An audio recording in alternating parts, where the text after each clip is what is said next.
Bonjour à tous et à toutes, j'espère que vous allez bien. Donc pour moi ça va, donc j'avais fait un petit peu là, des changements au niveau de cette guitare.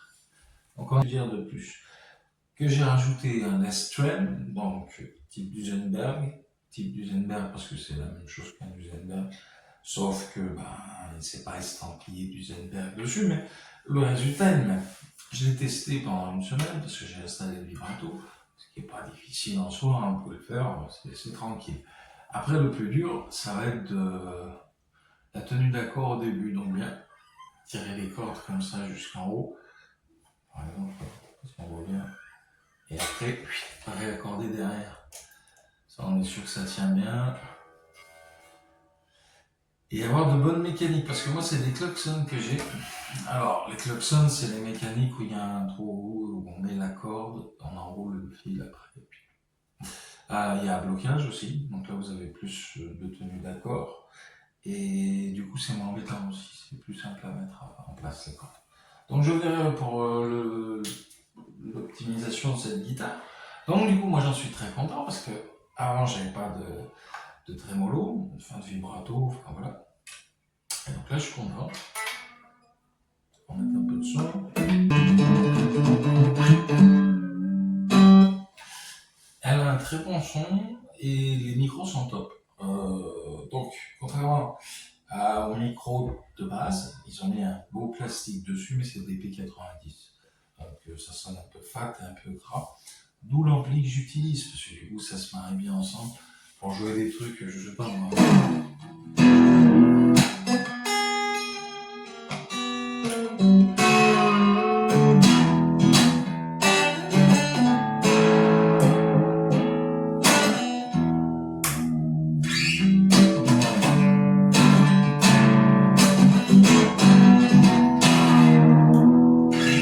Voilà, des choses un peu bluesy. Après on peut vraiment s'amuser.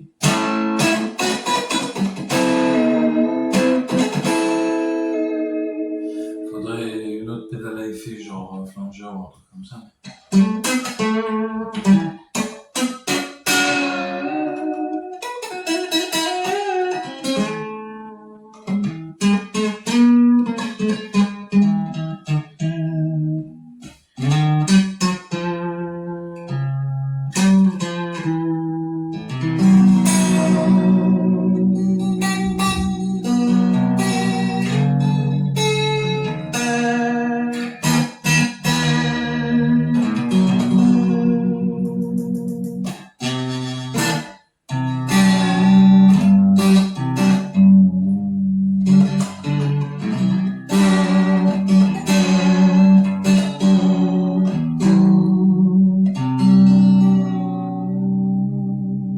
Bon, il y a quelques bavures dedans, mais ça va. Ça reste correct, ça reste bien. Et pour le prix, parlons-en du prix. Je crois que c'est 160 € la guitare, si je me souviens bien. Ce qui n'est pas cher. De bonne facture. Franchement, il y a nickel, quoi. Très joli. Bon, bref, ça c'est accessoire.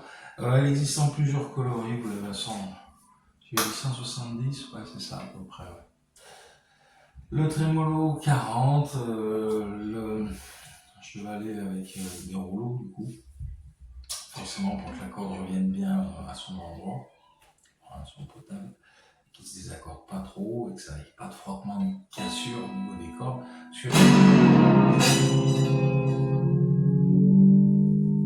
Alors on peut faire du dive bomb, là je me suis pris la tige dans la corde.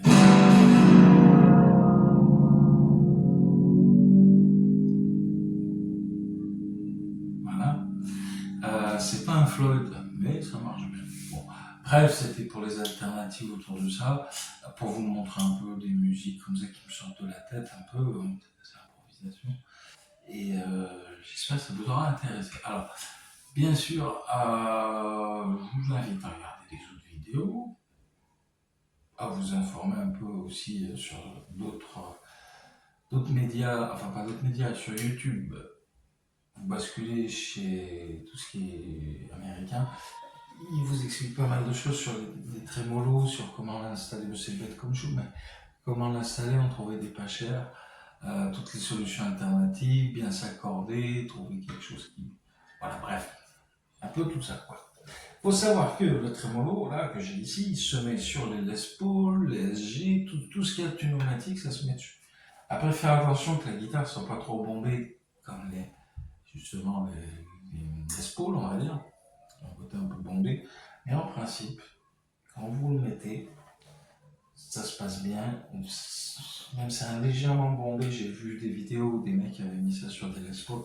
Ouais, ça va, ça passe largement. Voilà. Bon, c'était à peu près tout.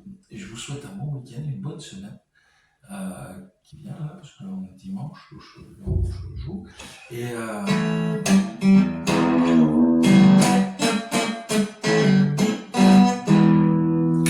vous dis à bientôt. Allez, ciao. Abonnez-vous si ça vous intéresse. Ciao, bye bye.